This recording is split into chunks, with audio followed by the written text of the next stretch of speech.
The police station of Vallecas, Madrid, received a telephone call late on the night of November 27, 1992. The understaffed police station wasn't at all prepared for what the frantic voice at the other end of the line was saying. A frightened man claimed he and his wife were plagued by tall, shadowy people, and strange things were happening in their home. Inspector José Pedro Negri, who took on the case, quickly assembled a small squad of officers to help deal with what he believed to be intruders inside the caller's home. Nothing in their official training could prepare them for what unfolded in the home of Maximo Gutierrez and his wife Concepcion Lazaro. This case eventually became one of the most controversial mysteries and sent shockwaves across Spanish society. It was also the first police-documented case in Spain which cited paranormal activity as an official cause of disturbance. The story eventually inspired the 2018 Netflix movie, Veronica, directed by Paco Plaza, best known for 2007's hit zombie movie, Wreck. The movie Veronica made headlines as it claimed to be so scary, many people couldn't even get through it. This is the real-life story of an 18-year-old girl named Estefania Gutierrez Lazaro. So folks, lock your doors, shut your windows, turn down your lights, and come with me into the other side. I really don't feel good. This is not getting a vibe. Is anyone here? What did you find? You are listening to Supernatural Confessions.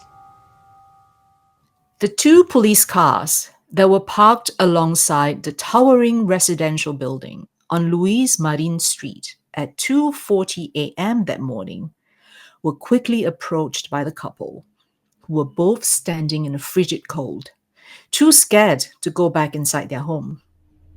They were incoherent with fear and greeted the officers, babbling about loud bangs, booms, and other noises. When the police made their way inside the home of Maximo and his wife Concepcion, there was nothing but a lingering eerie calmness from which the couple fled from. No signs of forced entry on the windows or door, and no other person was inside the home except the terrified couple. They told the police that they had been haunted by loud banging noises and doors slamming at all hours of the day. However, what really got the dismissive officers' attention was when Maximo told them about the ominous shadowy beings that they both had seen walking about in their home. Tall shadows that walked past the hallways and peered through doorways. Concepcion tearfully recounted the night when she had been grabbed by a pair of invisible hands while she was asleep. I felt pressure on top of me, but there was no one around. I said to my husband, "There's someone here." I then felt a pair of hands grab my feet and then grab my hand, which were not covered by the blanket. According to the testimony given by the couple to Inspector José Negri, the paintings and crucifixes of the house were going around in circles, and in the middle of the corridor, they claimed to have also seen a dark, tall, and hairless figure standing there waiting for them. Still not entirely sure what they were expected to do or see, Inspector Negri ordered a few of his men to stay in the living room with the wife, while he and two other officers accompanied Maximo into the master bedroom. In there, they stood talking when all of a sudden, a loud bang came from outside the bedroom's balcony. They then heard what sounded like a fairly large and heavy boulder roll across the balcony's tiled floor. When they opened the doors to the balcony, they saw nothing. No boulder or signs of anything unusual that the man could identify as the source of the sound. They went back into the living room to ask their fellow officers if they had heard or seen anything strange. None of them did. However, at that moment, one of the officers yelled out, "Watch out!" to his partner, who had been standing near a large pine dresser. As he scampered out of the way, one of the doors swung open, barely missing the officer by a few inches. The now nervous officers in the room drew their guns from their holsters, pointing towards the inanimate furniture. There was nothing else near the furniture, and a preliminary inspection yielded no trickery of any kind. The officers stood in silent disbelief. They could not understand what was going on inside the Gutierrez home, or who or what was behind the bizarre events they had just witnessed. At that point, two officers decided that what they had seen was too much and opted to wait outside in the cold of the night rather than spend another minute in what they now believed to be a haunted home. While sitting in the dining room, the couple told the now intrigued officers about the strange death of their daughter, Estefania, just a few years ago. A death they believed was brought upon by something otherworldly. According to the couple, it was 2 years ago when their 18-year-old daughter was caught at school, holding a seance using an Ouija board. When the teacher came upon Estefania and her friends inside the darkened room conducting experiments with the spirit board, she yelled at them, demanding them to stop what they were doing, and in anger, she destroyed the board. In the process, the teacher broke the glass the girls had been using as a planchette. The group later claimed to have seen a wisp of smoke rising from the broken glass when it was picked up, and this strange smoke was inhaled by Estefania. The couple claimed that from that moment on, their daughter's physical and mental health began deteriorating. Estefania began telling her parents that she was seeing strange people inside their house, shadowy beings that appeared without warning and disappeared just as quickly began haunting the terrified girl. As the parents were recounting the incidents to the police, a loud crash came from Estefania's room, followed by loud bangs and thrashing noises from behind the deceased girl's closed bedroom door. The inspector and his officers jumped from their chairs. Maximo led the way to his daughter's room. Inside the youthfully decorated room, they saw a crucifix laying in the middle of the floor from where it had hung on the wall for years.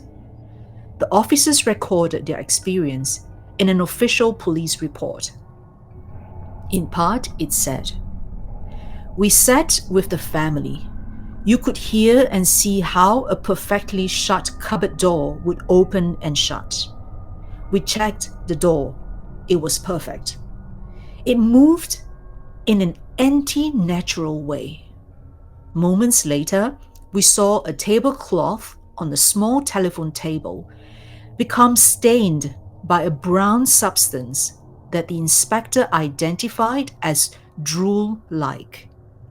When we checked the bedrooms of the house, we saw a wooden crucifix spun upside down, and the metallic figure of Christ upon it was ripped off.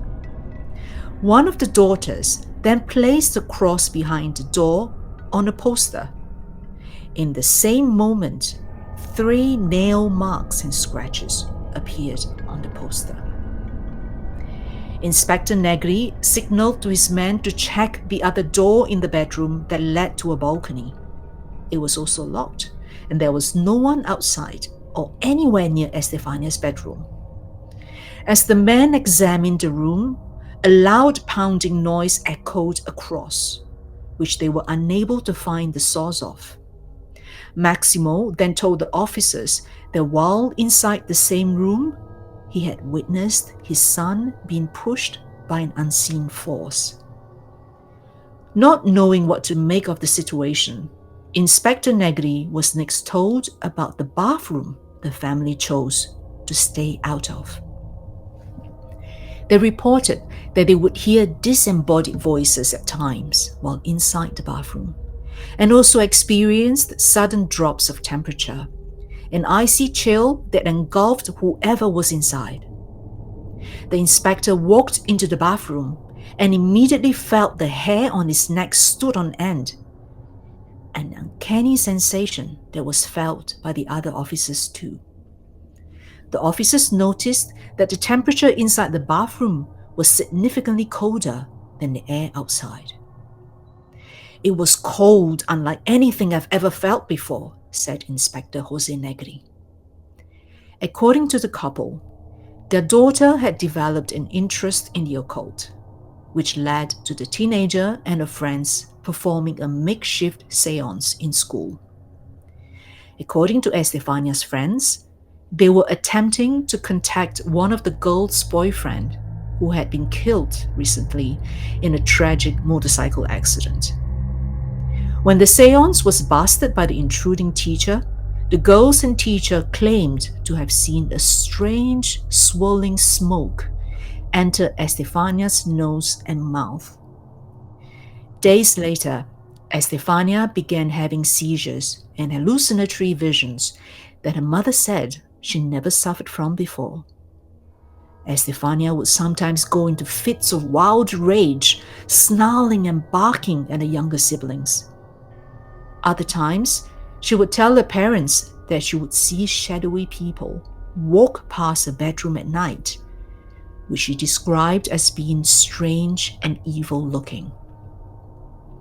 The couple took their daughter for medical examinations, but the doctors could not find anything physically wrong with her, leading them to believe that the girl may be suffering from some form of psychosis. For 6 months, Estefania was tested and checked by numerous doctors and hospitals. No one could give the family a straight diagnosis of what their daughter was suffering from. And all the while, Estefania's physical growth and health got progressively worse. During the last months of her life, Estefania began having bouts of seizures everywhere she went. On the subway, on buses, inside classrooms, and in her home. She couldn't find respite from the mysterious illness that had been plaguing her. As her health worsened, so did the hallucinations and voices Estefania claimed had hounded her throughout the days and nights. A few months after it all began, Estefania mysteriously passed away in her bedroom. With no official cause of death, her parents attributed it to her involvement with the occult. Soon after her death, the couple began to experience the unnerving and unexplained phenomena in their home. Slamming of doors, electric appliances turning off and on, faint whispering, and the shadowy beings began haunting their home. They often hear a disembodied voice whispering, "Mama, Mama," emanating from Estefania's bedroom. Soon, other family members began seeing a dark, strange humanoid figure moving quietly about their home. One of Estefania's sisters described an encounter with a mysterious creature. "We heard a whistling sound, like on other nights, and then a groan near the door. We were so scared we were frozen. It was then we noticed something on the floor, as the light from the street lights would enter our bedroom and light it up. It was the shape of a man, crawling, dragging itself along the floor.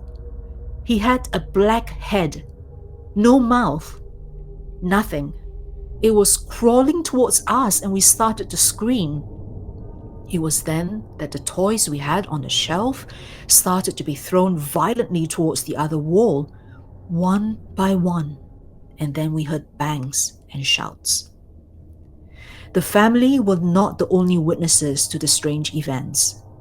Visiting neighbors confirmed the family's claims, reporting shadows skittering along the walls of their home and seeing toys and other objects fly through the air, sometimes with enough force to embed the object into the wall. The couple found no help within the medical professionals when it came to their daughter's mystery illness. Now, they were finding no help with the police in regards to the frightening happenings inside their home. With no choice left in the matter, Maximo and Concepcion decided to move out of their home. And once they did, the insidious torment ceased. Both were able to finally put the strange events behind them, allowing them to peacefully mourn their daughter's death.